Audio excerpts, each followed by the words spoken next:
আসসালামু আলাইকুম। প্রিয় দর্শক, অন্য মঞ্চে আপনাদের সকলকে আমন্ত্রণ জানাচ্ছি। দুপুরে বাংলাদেশের পররাষ্ট্রমন্ত্রী ডক্টর খলিলুর রহমানের চীনে যাবার কথা। এটি যখন রেকর্ড করছি তখন তার বিমানে থাকবার কথা। একই সময়ে বাংলাদেশে একটি আমেরিকান বাণিজ্য দল সফর করছেন। আমেরিকান বাণিজ্য দলের সফরের সময় ডক্টর খলিলের এই চীন যাত্রা, এই টাইমিংটি স্রেফ কাকতালীয়, নাকি এর মধ্য দিয়ে কোনো কূটনৈতিক বার্তা রয়েছে? প্রিয় দর্শক, আজকে এ বিষয়টি নিয়ে কথা বলবো, শেষ পর্যন্ত সাথে থাকবেন। বাংলাদেশের দুপুর ৩টা সাড়ে ৩টার দিকে প্লেনে চীনের পথে যাত্রা শুরু করার কথা বাংলাদেশের পররাষ্ট্রমন্ত্রী ডক্টর খলিলুর রহমান। তিনি এমন একটা সময়ে যাচ্ছেন যখন বাংলাদেশে আমেরিকান একটি বাণিজ্য দল সফর করছে, এবং যেহেতু ধারণা করা হয় যে বর্তমান সরকারের মধ্যে আমেরিকান সরকারের সবচেয়ে বিশ্বস্ত লোকটি হলেন ডক্টর খলিল, তাই স্বভাবতই প্রশ্ন জাগে, যখন আমেরিকার সাথে বাণিজ্য চুক্তি নিয়ে সমালোচনা হচ্ছে এবং মার্কিন বাণিজ্য দলটি সফর করছে, সে সময় ডক্টর খলিল দেশে না থেকে কেন চায়না যাচ্ছে? কি এমন জরুরি কাজ? এটি নিয়ে কথা হচ্ছে। যদিও আজকে সকালে ডক্টর খলিল এই মার্কিন বাণিজ্য দলটির সাথে সাক্ষাৎ করেছেন, কিন্তু আমাকে একটি সূত্র জানিয়েছে যে এই সফরকালীন পুরোটা সময় ডক্টর খলিল বাংলাদেশে থাকতে চেয়েছিলেন এবং এই বাণিজ্য দলটির সাথে বিভিন্ন সময় ইন্টারঅ্যাক্ট করতে চেয়েছিলেন, কিন্তু তার অনেকটা, তিনি কেন যাচ্ছেন চায়নায় সেই প্রসঙ্গে বিস্তারিত না বলে বরং বলি যে চায়নায় গিয়ে তিনি কি কি আশা করছেন। চীনে তিনি কয়েকটা উদ্দেশ্য নিয়ে যাচ্ছেন, তার মধ্যে আহ, একটা হলো যে তিনি, আপনারা জানেন, জাতিসংঘ সাধারণ পরিষদের সভাপতি পদে প্রতিদ্বন্দ্বিতা করছেন, তো চীনের কাছে তিনি এই পদে সমর্থন চাইবেন। এছাড়াও বাংলাদেশের প্রধানমন্ত্রী তারেক রহমান 17ই ফেব্রুয়ারি দায়িত্ব নেবার পর থেকে এখনো কোনো বিদেশ সফরে যাননি। তার বিদেশ সফর নিয়ে নানান আলোচনা চলছে এবং প্রথমে ধারণা করা হয়েছিল যে তিনি উমরা করতে সৌদি আরব যাবেন, তারপরে তিনি ভারত দিয়েই তার বিশ্ব সফর শুরু করবেন। কিন্তু এখন এই ডক্টর খলিল চীনে যাচ্ছে, সম্ভবত তারেক রহমানের প্রথম বিদেশ সফরটি হতে যাচ্ছে চীন। এটি নিয়েই চীনের সরকারের সাথে তিনি আলাপ করবেন। এছাড়াও চায়নার কাছে তারা আরো কিছু সহায়তা চাইবেন, যেমন জ্বালানি নিরাপত্তায় সহায়তা চাইবেন। চীন বাংলাদেশের অন্যতম ডেভেলপমেন্ট পার্টনার, বিভিন্ন প্রকল্পে তারা অর্থায়ন করে থাকে, সেই জায়গাটায় সহায়তা চাইবেন বাংলাদেশ সরকারের পক্ষ থেকে। তিস্তা বাঁধ নিয়ে একটা মহাপরিকল্পনার কথা চীন অনেকদিন ধরে বলে আসছে, সেটি নিয়েও আলোচনা হবে। নিত্য প্রয়োজনীয় অনেক পণ্য আমরা চীন থেকে বাংলাদেশে আমদানি করে থাকি, সেই বিষয়ে কথা বলা হবে। এবং বাংলাদেশের বিভিন্ন বন্দর ব্যবস্থাপনায় কিভাবে চীনকে আরো সম্পৃক্ত করা যায়, কোন কোন বন্দর ব্যবস্থাপনা চীনকে দেবে, এটি নিয়ে একটি আলোচনা হবার কথা রয়েছে। এদিকে 7ই মে রাত্রে তিনি ফিরবেন। 7ই মে রাত্রে ফিরে তিনি এই যে আমেরিকার যে বাণিজ্য দলটি বর্তমানে সফর করছেন তাদের সাথে একটি ডিনারে অংশগ্রহণ করবেন। যেটি বলছিলাম যে ডক্টর খলিল চেয়েছিলেন যে এই আমেরিকান ট্রেড টিমটার সাথে পুরোটা সময় বাংলাদেশে থেকে বিভিন্ন সময় ইন্টারঅ্যাক্ট করতে, কিন্তু সেটা আর হচ্ছে না। এটা নিয়ে তার ভেতরে এক ধরনের দুঃখ কাজ করছে। তিনি ঘনিষ্ঠ জনকে বলেছেন যে আমি কি শুধুমাত্র ডিনার করার জন্যই বাংলাদেশে আসব? চীন সফরে যাচ্ছেন সেটি নিয়ে আলোচনা হচ্ছে। আজকে তিনি সাংবাদিকদের সাথে কথাও বলেছেন।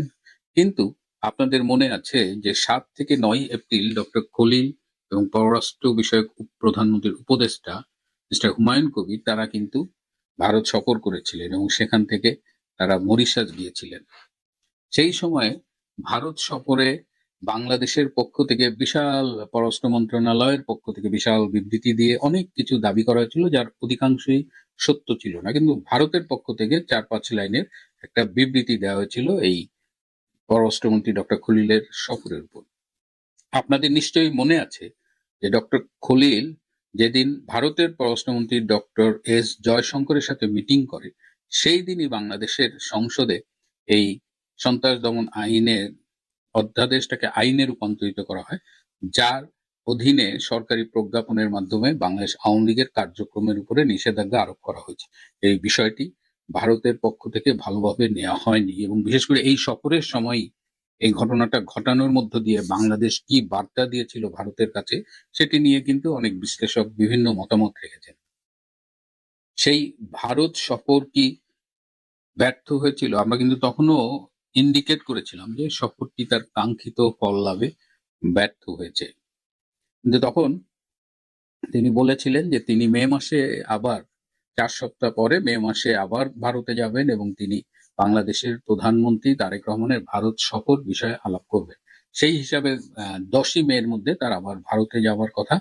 কিন্তু এখন তিনি 7ই মে চীনে ফিরে আসার পরে এখন পর্যন্ত তার সফরসূচিতে 10ই মে ভারতে যাবার কোনো কিছু নেই। তার মানে কি?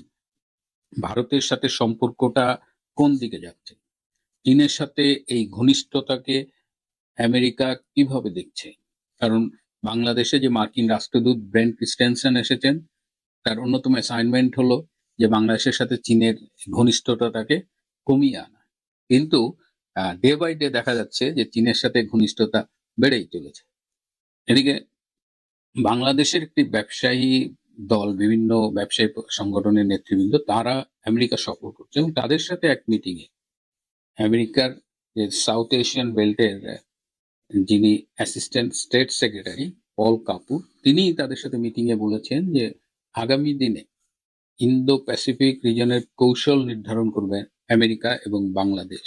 তো এই কথা বলার মধ্য দিয়ে ইন্দো প্যাসিফিক রিজনে তো আরো বড় বড় প্লেয়ার আছে, অস্ট্রেলিয়া আছে, জাপান আছে, ভারত আছে।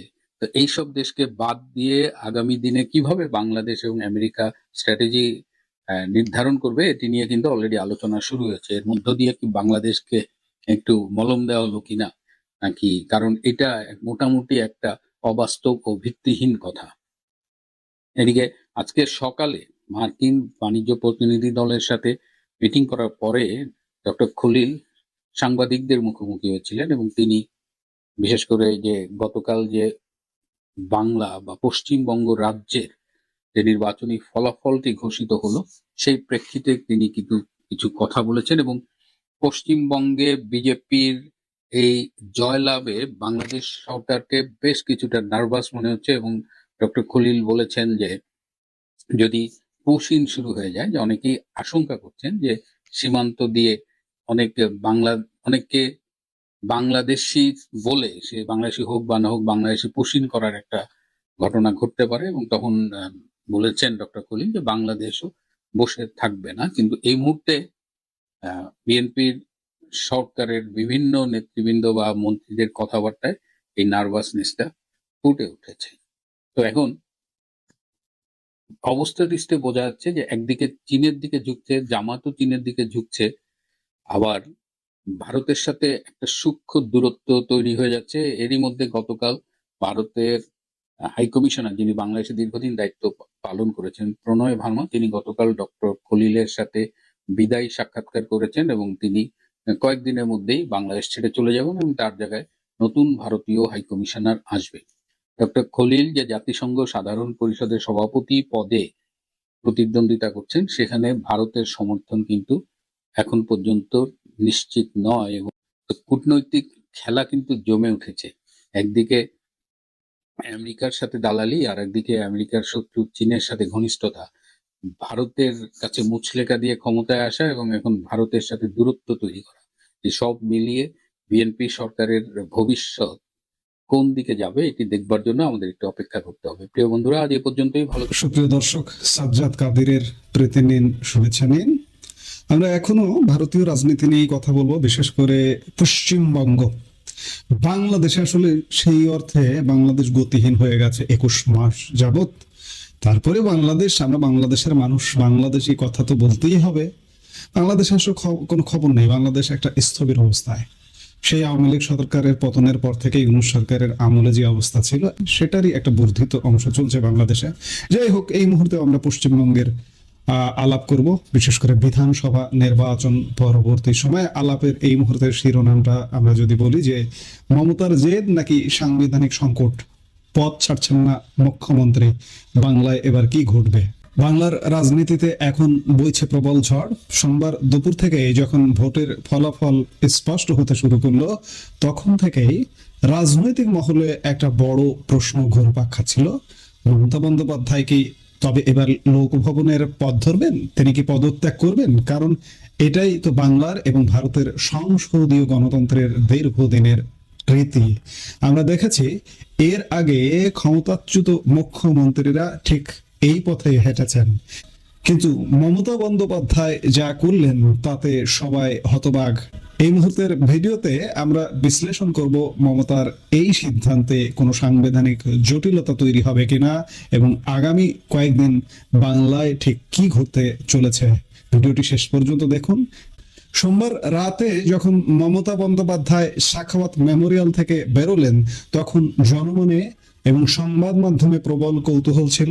অনেকেই ভেবেছিলেন তার কনভয় হয়তো এবার রাজভবনের দিকে যাবে এবং তিনি রাজ্যপালের হাতে নিজের ইস্তফাপত্র তুলে দেবেন, কিন্তু না, সবাইকে চমকে দিয়ে মমতার কনভয় সোজাসুজি চলে গেল কালীঘাটে তার নিজের বাড়ির পথে। কৌতূহল তখনও শেষ হয়নি। মঙ্গলবার বিকেলে মুখ্যমন্ত্রী সরাসরি তার অবস্থান জানিয়ে দিলেন। তিনি সাফ বলে দিলেন তিনি ইস্তফা দেবেন না। কেন দেবেন না? মমতার যুক্তি হলো তিনি হারেননি, তার দাবি জোর করে ভোট লুট করা হয়েছে। তিনি সরাসরি প্রশ্ন তুলেছেন, কেন পদত্যাগ করব? আমরা তো হারিনি। ইস্তফার প্রশ্ন আসছে কোথা থেকে? এখন প্রশ্ন উঠছে, মমতা যদি আনুষ্ঠানিকভাবে ইস্তফা না দেন তবে কি হবে? ভারতীয় সংবিধান কি বলছে? মজার ব্যাপার হলো ভারতের সংবিধানে এমন পরিস্থিতির কথা নির্দিষ্ট করে কোথাও লেখা নেই। কেন নেই? কারণ সংবিধান প্রণেতারা হয়তো ভাবতেই পারেননি যে কোনো মুখ্যমন্ত্রী ভোটে পরাজিত হওয়ার পরেও রাজ্যপালের কাছে পদত্যাগপত্র জমা দেবেন না। এমন পরিস্থিতির উদ্ভব হতে পারে, এটা ছিল কল্পনাতীত। সংবিধান বিশেষজ্ঞরা বলছেন অতীতে বিভিন্ন রাজ্যে নানা ঘটনা ঘটলেও ভোটে হারার পর বিদায়ী মুখ্যমন্ত্রীর ইস্তফা না দেওয়ার নজির সে দেশে অন্তত আর একটিও নেই। মমতা যদি শেষ পর্যন্ত ইস্তফা না দেন তবে ভারতের সংসদীয় গণতন্ত্রের ইতিহাসে এটি এক সম্পূর্ণ নতুন এবং নজিরবিহীন ঘটনা হয়ে থাকবে। তবে এখানে একটি কারিগরি দিক আছে। পশ্চিমবঙ্গ বিধানসভার বর্তমান মেয়াদ শেষ হচ্ছে আগামী পরশু 7ই মে বৃহস্পতিবার। নিয়ম অনুযায়ী ইস্তফা না দিলেও ওই দিন পর্যন্ত মমতা বন্দ্যোপাধ্যায় রাজ্যের মুখ্যমন্ত্রী হিসেবে গণনা হবেন। কিন্তু 7 তারিখ পার হয়ে যাওয়ার সাথে সাথে তার মুখ্যমন্ত্রীর পদ আর থাকবে না। তিনি পদত্যাগ করুন বা না করুন, তার নামের আগে স্বয়ংক্রিয়ভাবে প্রাক্তন শব্দটি জুড়ে যাবে। এখানে আমাদের একটি বিষয় বুঝতে হবে, ভোটে হারলে রাজ্যপালের কাছে গিয়ে ইস্তফা দেওয়াটা কিন্তু কোনো কঠিন আইনি নিয়ম নয়। এটি মূলত একটি রাজনৈতিক রেওয়াজ, একটি রীতি, বা যাকে আমরা বলতে পারি সাংবিধানিক শিষ্টাচার। 15 বছর আগের একটি উদাহরণ দিলেই বিষয়টি পরিষ্কার হবে। 2011 সালের 13ই মে দুপুর 1টার দিকে যখন বামফ্রন্টের পরাজয় নিশ্চিত হয়ে গেল, তৎকালীন মুখ্যমন্ত্রী বুদ্ধদেব ভট্টাচার্য তখনই রাজভবনে গিয়েছিলেন। তিনি রাজ্যপাল গোপাল কৃষ্ণ গান্ধীর হাতে ইস্তফা তুলে দেন। শুধু তাই নয়, তিনি রাজভবন থেকে বেরোনোর সময় সরকারি গাড়িটিও ছেড়ে দিয়েছিলেন এবং আলিমুদ্দিন স্ট্রিটের পার্টি অফিসে গিয়েছিলেন দলের সাধারণ একটি গাড়িতে চেপে। একেই বলে রাজনৈতিক শিষ্টাচার, যা মমতা বন্দ্যোপাধ্যায় এবার ভাঙতে চলেছেন বলেই মনে করা হচ্ছে। অন্যদিকে বিজেপি এবার নতুন সরকার গঠন করতে চলেছে। তবে কবে সেই শপথ গ্রহণ হবে তা নিয়ে মঙ্গলবার পর্যন্ত কোনো আনুষ্ঠানিক ঘোষণা আসেনি। তবে প্রধানমন্ত্রী নরেন্দ্র মোদীর সোমবারের ভাষণ থেকে একটা বড় ইঙ্গিত পাওয়া গেছে। মনে করা হচ্ছে আগামী শনিবার 9ই মে অর্থাৎ কবিগুরু রবীন্দ্র জয়ন্তীর দিনেই বিজেপি তাদের শপথ গ্রহণ অনুষ্ঠান করতে পারে। রাজ্য বিজেপির বিভিন্ন সূত্রে থেকেও এই ইঙ্গিত পেয়েছে সংবাদ মাধ্যম। খবর অনুযায়ী আজ রাতে অথবা আগামীকাল বুধবার কলকাতায় আসছেন কেন্দ্রীয় স্বরাষ্ট্রমন্ত্রী অমিত শাহ। দিনে বিজেপির পরিষদীয় দলের সঙ্গে বৈঠকে বসবেন এবং দলের নেতার নাম ঘোষণা করবেন। আর যিনি এই পরিষদীয় দলের নেতা নির্বাচিত হবেন তিনিই হবেন বাংলার পরবর্তী মুখ্যমন্ত্রী। নিয়ম মেনে তিনি রাজ্যপালের কাছে গিয়ে সরকার গঠনের আনুষ্ঠানিক আর্জি জানাবেন। যদি 8ই মে শপথ গ্রহণ হয় তবে কোনো সমস্যা নেই, কারণ 7 তারিখ বর্তমান সরকারের মেয়াদ শেষ হচ্ছে এবং 8 তারিখ নতুন সরকার আসছে। মাঝখানে কোনো শূন্যস্থান থাকছে না। কিন্তু যদি শপথ 9 তারিখ বা তারপরে হয় তবে সেই কয়েকটা দিন রাজ্যকে চালাবে। কলকাতা হাইকোর্টের এক অবসরপ্রাপ্ত প্রধান বিচারপতির মতে এই মধ্যবর্তী সময়ে অনেক ক্ষেত্রে বিদায়ী মুখ্যমন্ত্রীকেই তদারকি বা কেয়ারটেকার মুখ্যমন্ত্রী হিসেবে কাজ চালিয়ে যাওয়ার অনুরোধ করেন রাজ্যপাল। কিন্তু মমতা যদি তাতে রাজি না হন, তবে রাজ্যপাল নিজেই দুই একদিন বিষয়টি তত্ত্বাবধান করতে পারেন। এমনকি খুব প্রয়োজন হলে রাষ্ট্রপতির অনুমোদন সাপেক্ষে রাষ্ট্রপতি শাসন জারির সংস্থানও সংবিধানে আছে। তবে বিশেষজ্ঞরা মনে করছেন এত অল্প সময়ে সংকটের জন্য হয়তো রাষ্ট্রপতি শাসনের প্রয়োজন পড়বে না। সবটাই নির্ভর করছে বিজেপি কবে তাদের শপথের দিন চূড়ান্ত করছে তার উপর। মমতা বন্দ্যোপাধ্যায় পদত্যাগ না করলে কোনো বড় সাংবিধানিক সংকট হয়তো তৈরি হবে না, কারণ বিধানসভার মেয়াদ শেষ হলে তার ক্ষমতাও লোপ পাবে। তবে প্রচলিত রাজনৈতিক ও গণতান্ত্রিক রীতি না মানার এই সিদ্ধান্ত তার রাজনৈতিক ভাবমূর্তির ওপর কোনো নেতিবাচক প্রভাব ফেলবে কিনা তা কেবল সময়ই বলবে। এখন দেখার বিষয় যে সামনে কি ঘটছে। মমতা যে বললেন যে আমি তো পদত্যাগ করব না, আসলেই তিনি পদত্যাগ করেন কিনা, রাজনৈতিক শিষ্টাচার মানেন কিনা বা রাষ্ট্রাচার মানেন কিনা, সেটি দেখার বিষয়। আমরা নিশ্চয়ই দেখব।